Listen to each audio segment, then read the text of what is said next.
IR, infrared waves, 10 to the power 11 hertz to 10 to the power 14 hertz.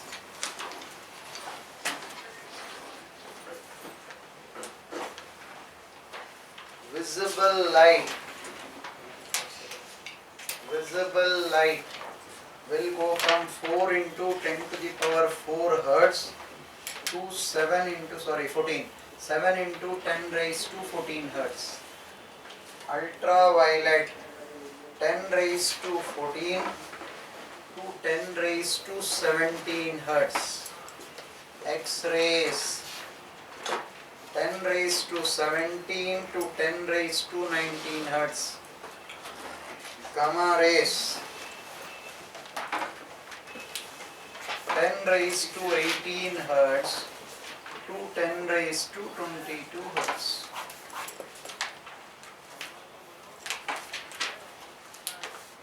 EM waves may, see, they can ask you questions on this. Can you have this? Other than this, the two main concepts that they will generally touch is correction of Ampere's law.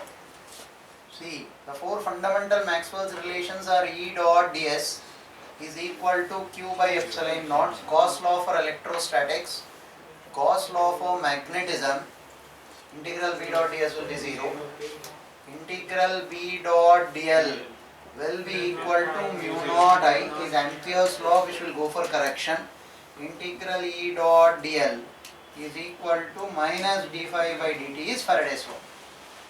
Now this went in for correction. They said not just current V dot dl, but it will be mu naught I plus mu naught epsilon naught d phi by dt. What does this mean? It is not just current which is producing magnetic field, but also varying electric flux. This is varying electric flux. So that means instead of current, if I have got a varying electric flux, that can also produce a magnetic field. This correction in Ampere's law was given by Maxwell, and from there Maxwell's relations generated EM waves. The reason why they did this is, if I take a capacitor plate and I take an Amperean circulation like this, for this Amperean circulation I will get closed integral V dot dl is equal to mu naught I.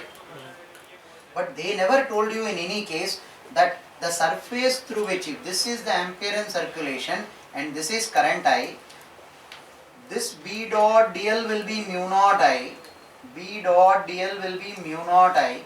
They never told you that the current I should be passing through a surface which is in the plane of this ring. That surface could as well be this. Take a ring, dip it in soap solution, pick up the ring, there will be a soap film. Now current should be passing through that soap film for B dot dl to be along this line integral. Right? Current should be passing through that soap film. Suppose I blow air, the soap film will bulge. That bulge is also permitted. Ampere never told you that the current passing through the area of cross section subtended by this line integral should be in the plane of the line integral. Such a restriction doesn't exist. That plane could as well be out of the plane of the line integral. Right? Hence they took, if this is an earthen pot, they took a surface like this for a capacitor plate. Now through this surface there was no current passing, but integral V dot dl should be mu naught I. Then they said varying electric flux was the root cause for production of the magnetic field. Here electric flux is varying when current is flowing, and hence they replaced for this line integral, taking this surface, they said closed integral V dot dl will be mu naught epsilon naught d phi by dt. So taking the surface in the plane of the line integral I am getting this, taking the surface out of the plane of the line integral I am getting this. Now show to me that both of them will be the same, because that is for the same line integral of this. Now this will be phi is E dot A, E is the electrostatic field, Q by A epsilon naught into A, this is Q by epsilon naught is phi. So d phi by dt is equal to 1 by epsilon naught dq by dt. What is dq by dt? Rate at which charge is deposited here. That will be equal to the current. So I will get I by epsilon naught. I by epsilon naught. Will I get back this mu naught epsilon naught I by epsilon naught. I get back mu naught I. The same as that of this. That means when I take a line integral B dot dl here, the current I passing through the cross section need not be the cross section in the plane of this circular loop. It can be a cross sectional area like this. Both of them should give me the same result. Now cross verify, you will get the same result. When current was flowing, charge was increasing on the capacitor. Charge is increasing, dq by dt, this is dq by dt. It will provide increasing flux, d phi by dt. Right? And hence I am getting the same answer. Suppose if the capacitor is completely charged, then dq by dt will be 0. I don't mind, d phi by dt will be 0. Integral b dot dl will be 0. Here also it will be 0. When the capacitor is completely charged, the current passing through that will be 0.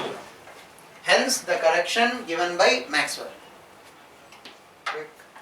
Third is law. See, listen.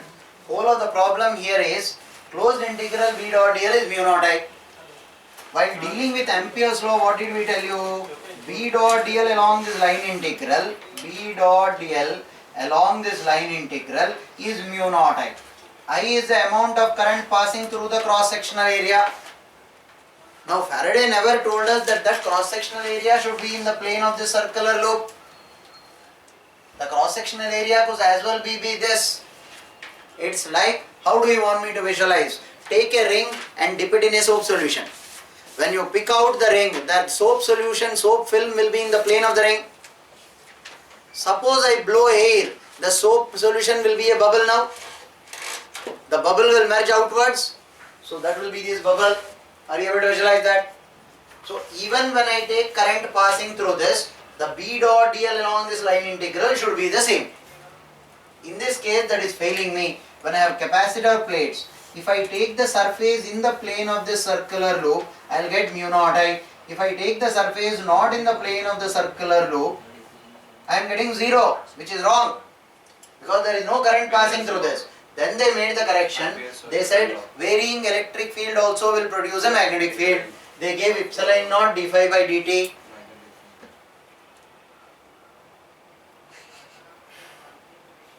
Right? Now d epsilon naught d phi by dt, let us cross verify. Phi is E dot A, this phi, Q by A epsilon naught into A. I simplified this. D phi by dt, when I substitute here, I am getting mu naught I. That means whether I take this surface or I take the surface in the circular plane, integral B dot dl will turn out to be mu naught I only if the correction incorporated by Maxwell is taken into consideration. So till now we were under the belief that current alone produces magnetic field, but the fact is even varying electric field will produce a magnetic field.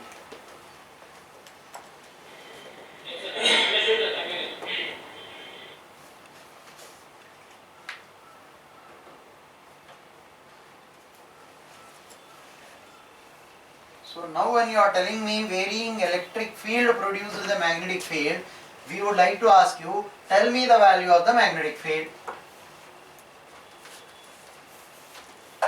The value of the magnetic field will be, if I take two capacitor plates this way,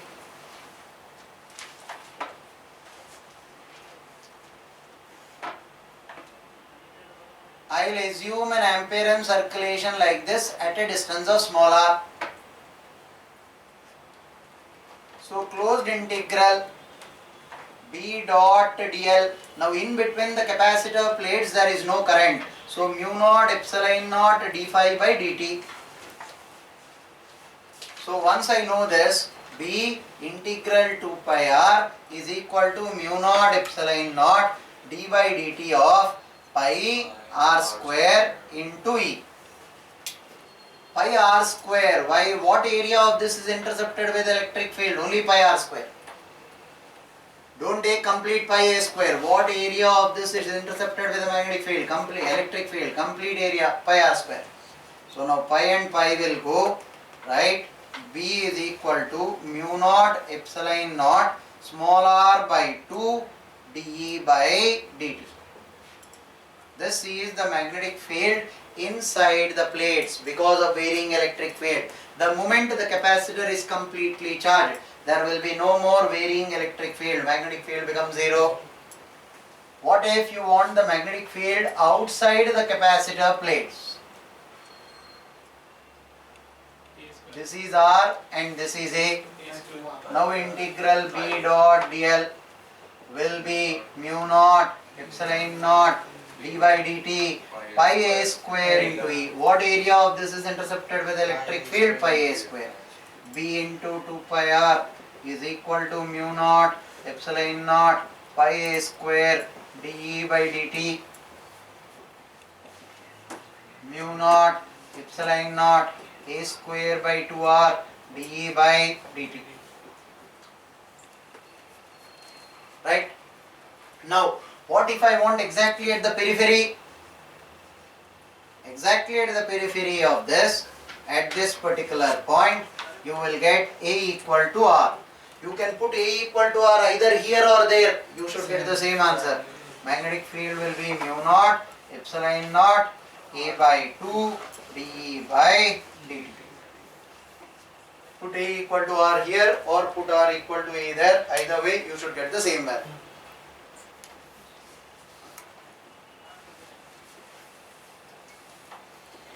So, I have a doubt. Yeah. So, when we take the hidden circulation in the plane, not like a soap bubble, but in the plane, then also the electric field is varying by J is equal to sigma E. J is varying, therefore electric field is varying. Right? You are speaking about this or you are speaking about the previous one? Previous one. I mean, you are drawn two. No, tell me your situation. One surface is in the plane of this ring, another surface is in this. In the plane of the ring. I'm talking about that. There also electric field is varying though. So there also we will consider both the. See, listen. Here electric field is not varying. J equal to sigma E. I by A is equal to 1 by rho into E. Now current is constant, area of cross section is constant, rho is constant. What makes you think electric field is varying in the wire? Electric field is constant when current. The current is not constant because it is getting charged. So current is varying. That work is being done by the battery.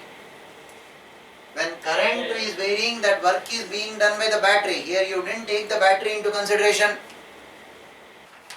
Listen, Chembur, I understood your doubt. Your point is, I have current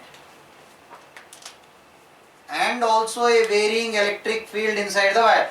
So you want to take for this closed integral B dot dl is equal to mu naught I plus mu naught epsilon naught d phi by dt. You are missing one very important point here. This current is because of the same field. One effect I will not take two times in the same equation. This current is because of the same field. If the current is varying, it is because of the same field. This effect, either I will take field and calculate or I will take current and calculate. If I have an expression for variation of field and flux inside the wire, then substitute, you should get the same value. Same effect I cannot take two times. It is that very field. Arey yaar, fir se disconnect ho They are disconnected only. That's why they are not moving also. And I was explaining to that hanged.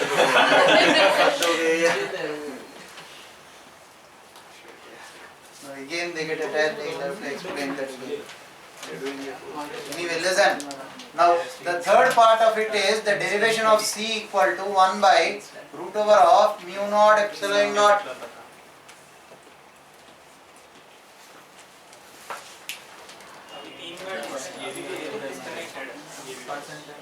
Now the third part is derivation of this. C is under root mu naught epsilon naught. Right? This derivation is slightly lengthy. In our regular class when we dealt with this, we have taken this from university physics. Right? That was the simplest possible derivation. Chembur, are you back? Now they are moving. Yes, sir. Chembur, listen, I repeat, I understood your doubt. Your point is, when there is current and you are taking this ampere circulation, integral V dot dl is equal to mu naught I plus mu naught epsilon naught dE by dt. Listen, inside this wire, because of the field you are having current. So once I am referring to current here, I will not take the field again. I will be adding it 2 times. Either take, because it is the same field which is giving rise to this current. So if I am taking current, I will not take the flux due to field. Right? On the contrary, suppose if I have the means of calculating the flux varying because of this and I simplify it, I will be getting this. If I know the field and I know the rate of variation of the field inside the wire, under those circumstances, if I simplify that in this expression, I will be getting this. So I cannot take one effect 2 times. This current is a byproduct of the same field. If other than this field producing current there is another electric field in that vicinity, then I will be taking that electric field into this along with this I. Is it clear? Yes, sir. Thank you. Now, skipping this derivation part, refer to your class notes. We have dealt with university physics there. I have dealt with this derivation, right? Yes. In the class. Now, other than that, Ponting vector is defined as the total energy flowing carried by the electromagnetic wave per unit area, per unit time, perpendicular to the area. Perpendicular to the area is very important. It must be so. So it is S is equal to E cross B upon mu naught. E cross B, right? Always remember, take the electromagnetic wave along the x-axis, electric field along the y-axis, magnetic field along the z-axis. Right? E cross B. Some textbooks will give you E naught cross B naught upon 2 mu naught. Some textbooks will give you. POWAI is disconnected. Borivali hang हुआ है? कोई हिल नहीं रहा है तो लगता है नहीं लास्ट हाँ Sir, is it a convention to take this? Yes, play it safe. This is a convention, right? Some textbooks will give you E naught B naught. The reason being E is equal to E naught sine of omega T minus x by c. B is equal to B naught sine of omega T minus x by c. Now I put sine square function, average over one time period will be 2. This is Ponting vector. EM waves may you will not require anything beyond this. Though in the regular class we have proved that energy getting into a resistor is because of this, energy going into a capacitor is because of this, charging of a capacitor and all that we dealt with in the regular class. Don't worry about all that. JEE mains people for sure will not cross this limitation of Ponting vector. So what's U? What is your energy per unit area per unit time? Energy per unit area, Potential. sum of both. What potential? I am speaking about electric and magnetic energies. Half epsilon naught E square plus B square by 2 mu.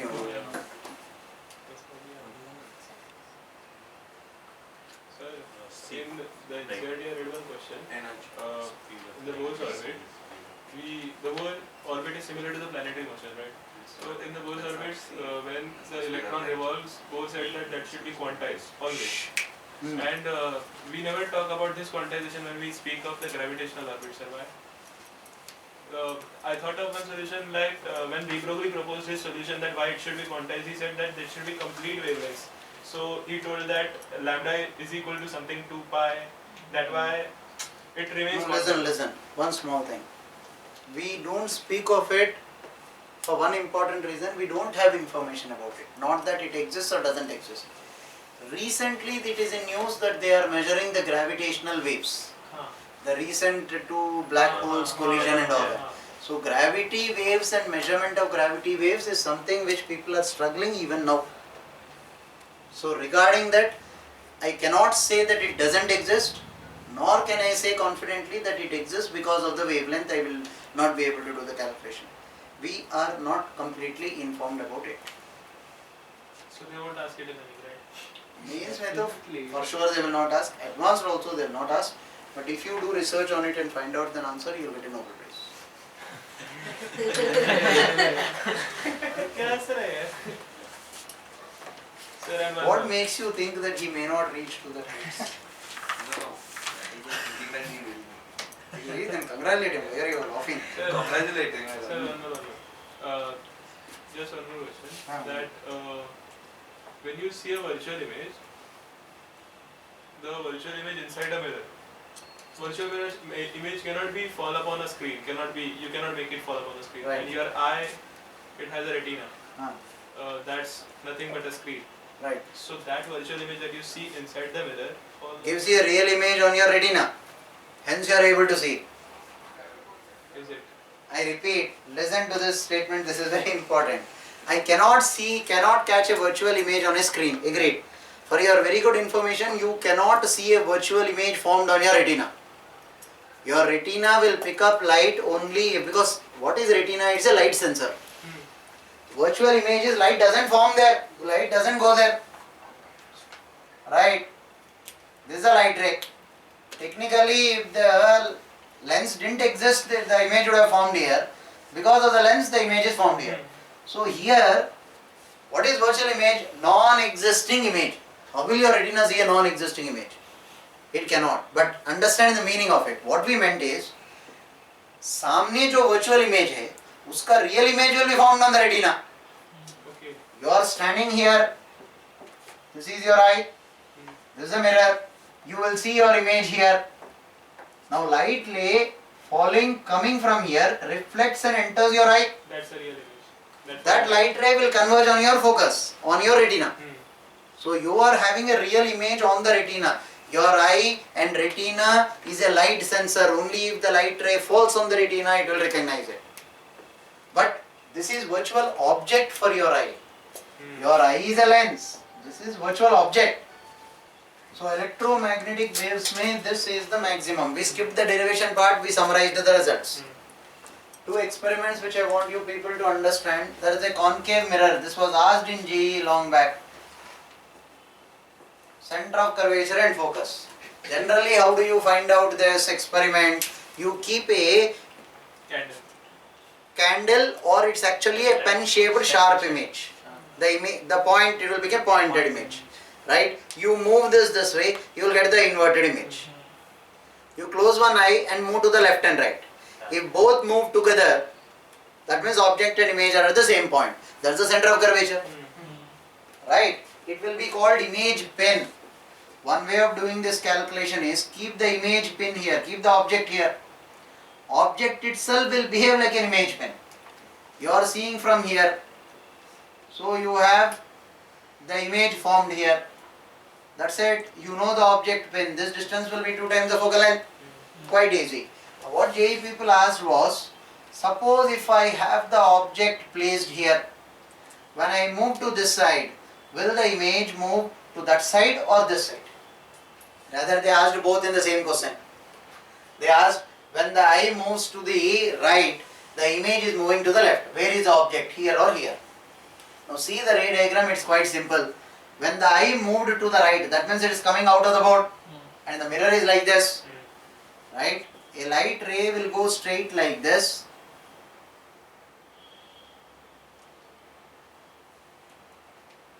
Right? If this is the angle of incidence, this will be angle of reflection. So if you have a mirror this way and I am moving to the right, the image will move to the left. So when the object is between the center of curvature and focus, when I am moving to the right, image will move to the left. Vice versa, suppose the object is here and I am moving to the left.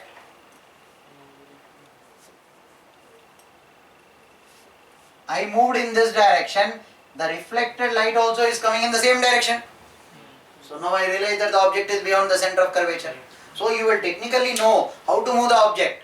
When I am moving to the right, if the image is also moving to the right, that means I should move the object back. I will have to move it to the front. Somewhere I will have the object and image at the same point. Both will move together. That point will be the center of curvature. That will give you the focal length of the mirror. How? Divided by 2. Quick. See, the second experiment is like this. First of all, you will keep an object here. One way of calculating this will be the object distance f. There will be an image pen.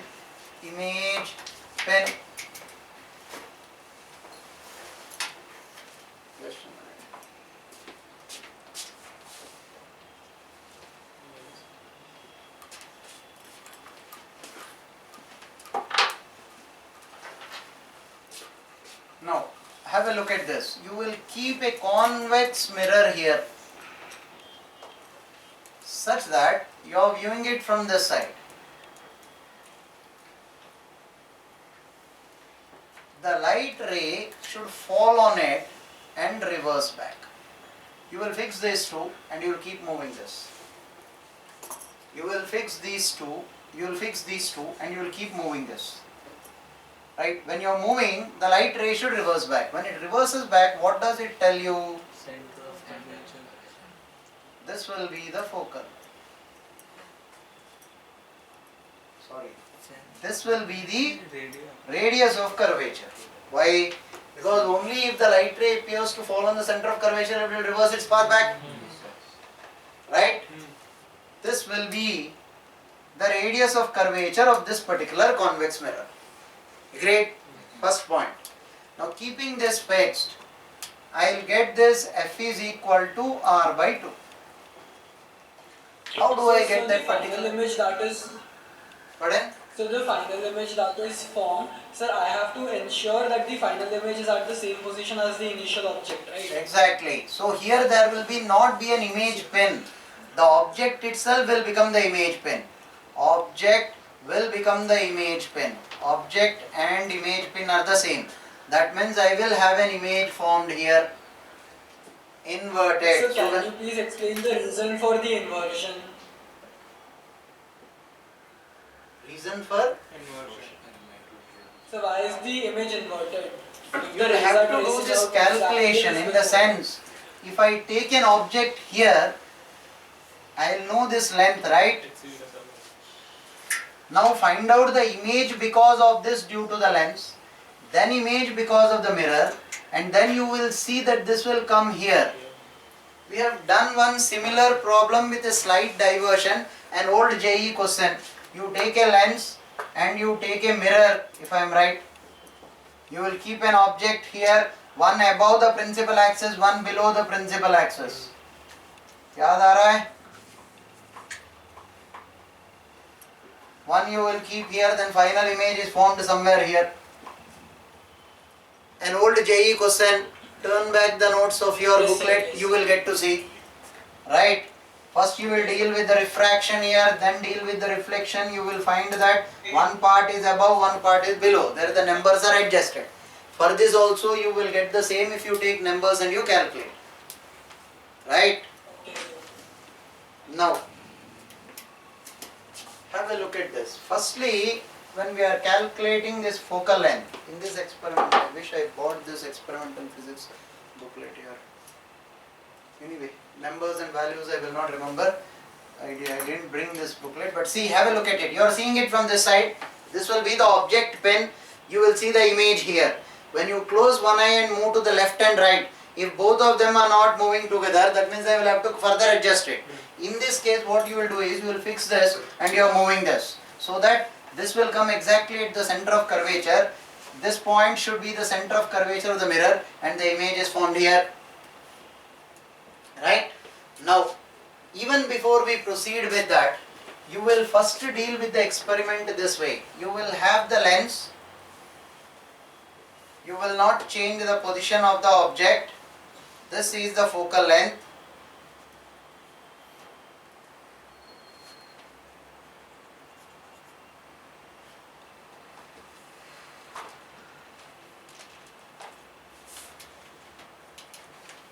right? I will see the image from this side, catch it on the image pin, and I will calculate this distance d. Now technically, how do I get this value of r? Because on the scale I can measure this distance. First, before placing this particular mirror, I will find out this particular position. Then after placing the mirror, I know this distance. This minus this distance on the optical bench will give me the value of r. R by 2 will be your focal length. Clear? Wait. This will be the first case, this will be the second case. So d minus, take this as d naught.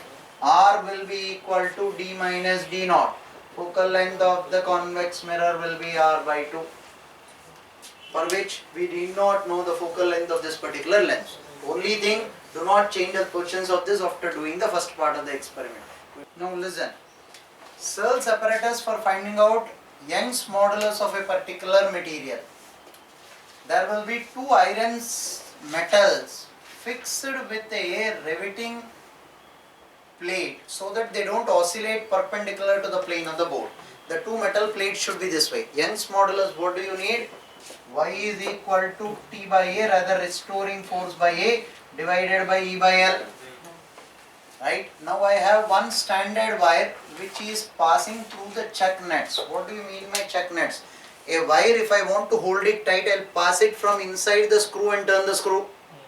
It will be tight. They are called chuck nuts. Now this wire is under steady. Iska radius I will find out using screw gauge. So T divided by pi r square divided by E by L. Length you will measure by a scale before you start the experiment. Here you have a standard weight. Here I have a hook where the weight is increasing. 500 grams, 1000 grams, 1500 grams, 2000 grams, so on. You will have a plate fixed here with the spirit level here. The elongation in this particular wire will be negligibly small for you to observe using a scale. So hence you will use a micrometer here. A micrometer will be more like a screw gauge. On a screw gauge, when you turn this by one complete revolution, you know the distance it will move ahead. That is called the pitch. Here also the micrometer, if I turn it by one complete revolution, I know the distance by which it will move up. Why do you need that? When you start the experiment, the spirit level should show you horizontal level. Now when I put 500 grams in it, this wire should be subjected to elongation. So when this slightly gets inclined, my eye will not be able to trace it. But then this bubble in the spirit level will rise up. So when I turn this screw, say on the circular scale, if I have got 100 divisions, I will initially know the pitch of this. If I have got 100 divisions, when I turn this screw, I will get to know the distance by which it will move. Right? I will get to know the distance by which this will move. So it tells me the elongation. So then I increase it to 1000 grams. Then I increase it to 1000 grams. Once I increase it to 1000 grams, this will again elongate. I will again turn the screw and this will become horizontal. When I turn the screw, the distance it will move on the main scale is my elongation. Exactly like a screw gauge. The readings of this are exactly like a screw gauge, but for the difference its least count will change. Least count for all these equipments will be pitch by total number of circular scale divisions. May it be for a screw gauge, may it be for this. And how do we get the pitch? Distance moved on the main scale for one complete revolution. Pitch will be the distance moved on main scale for one complete revolution. This is called Searle's apparatus.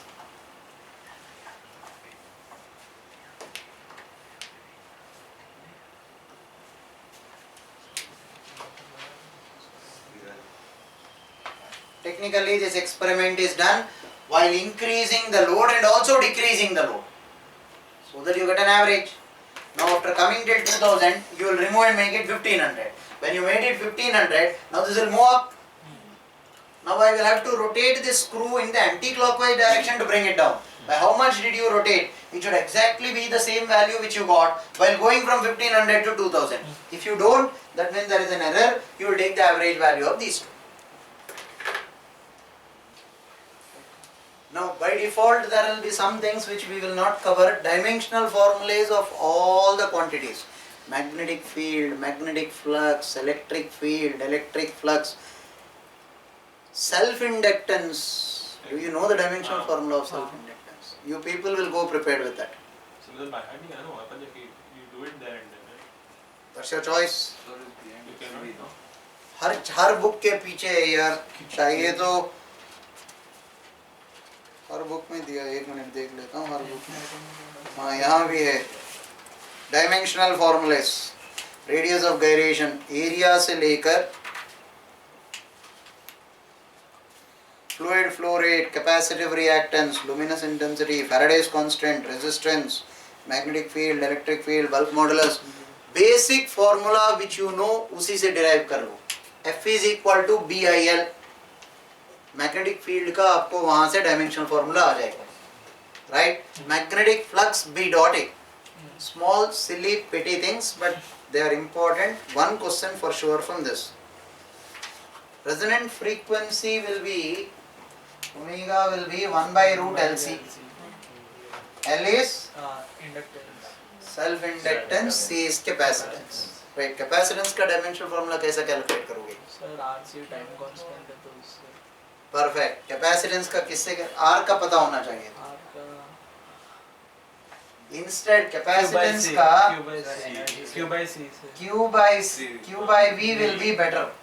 Easier for you to calculate the dimensional formula.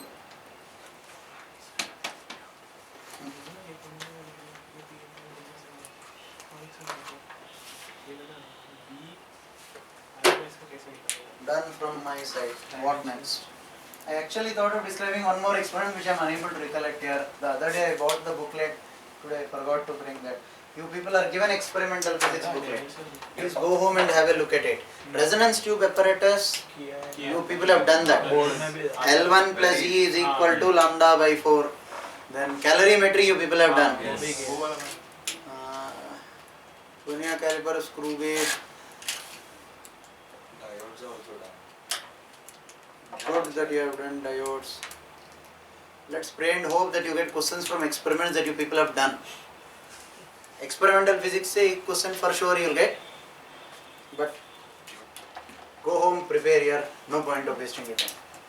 Right? Please go through the experimental physics booklet once again. Any other doubts? Next week we will be available for doubts. Keep us informed. We will have a doubt lecture. Right? All the best for your JEE mains examination. Do it well. Do it confidently. And I am told and I understand that. Sir, then what will be done tomorrow? Tomorrow I don't have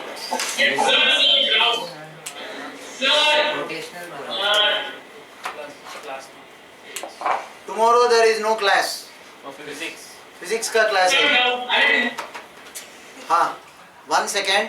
I am told and I understand that wherever the mic is on, kindly switch it off for a second. You people are not supposed to carry your pen. You will be given a pen. Right? Please follow the instructions meticulously.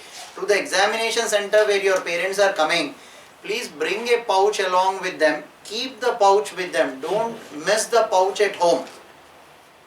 Pen के साथ आप, because the first time they are introducing this, किसी भी exam center ने by chance if the superintendent of the exam does not take this into consideration and he says we do not have pens, immediately कम से कम आप बाहर जाकर gate के पास from your parents you can take a pen and answer the paper. Do not take the pouch into the examination hall, but let your parents outside the gate have access to the pouch, so that at least the pen will reach you if ever there is a mishap or a communication cancel. We can't take anything inside. Inside do not take, but outside the gate you can keep one as a spare for security, right? Sir, AIMS तो मतलब AIMS में पहले जो हुआ था अभी 2015 उसमें ऐसे ही था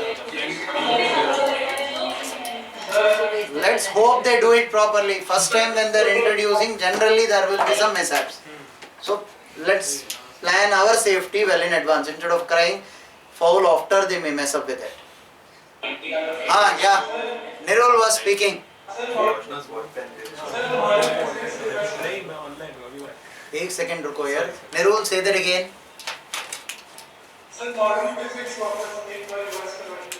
अरे यार ऐसा मत बोलो यार. मॉडर्न फिजिक्स एक टॉपिक थोड़ी है. Modern physics is like electrodynamics जितना है मॉडर्न फिजिक्स उतना है. Any specific thing maybe I can address.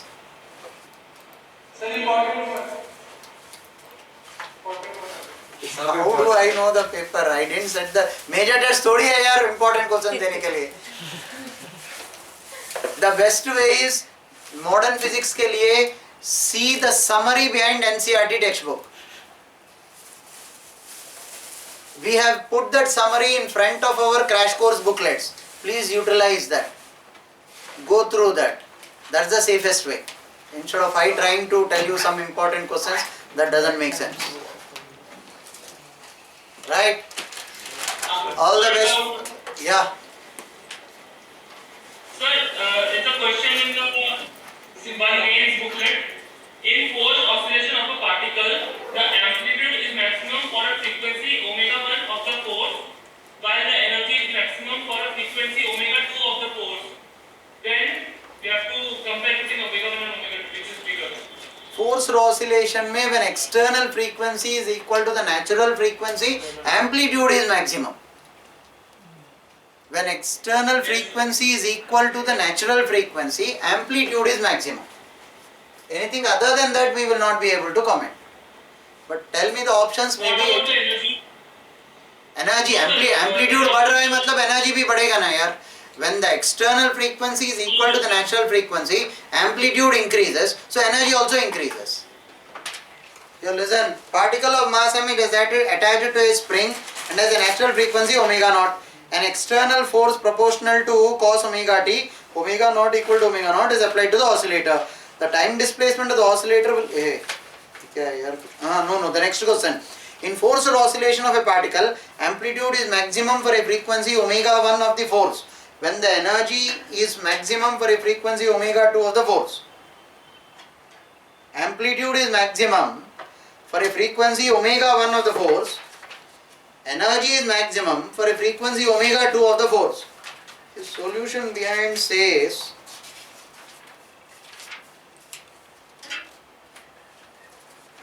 30th question. For amplitude of oscillation and energy to be maximum, frequency of force must be equal to the वही तो बोला ना यार, omega 1 is equal to omega 2.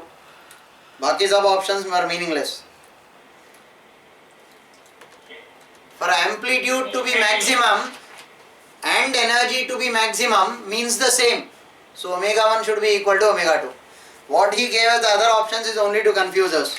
When damping is small, damping is large, it's only diverting your attention. Think on the lines of, listen, one more strategy here. When you are dealing with AEEE questions and JEE mains questions, always think on the lines, can a student who studied only NCERT be able to answer this question? Think on those lines. You are getting my point? Because once we had a very lengthy discussion on it. There was one question asked in the AEEE entrance.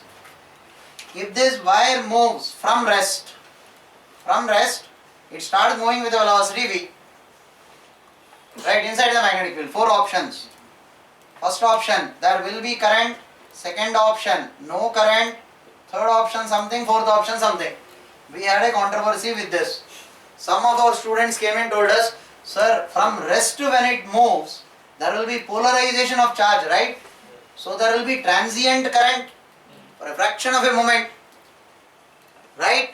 But they gave the answer, no current.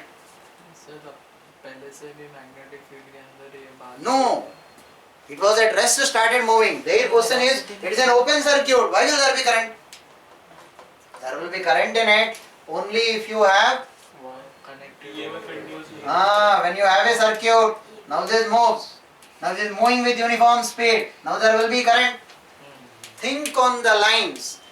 What would a guy who studied only NCERT textbook do with that question? Right? Don't do research on it. That you do for JEE Advanced. Fine.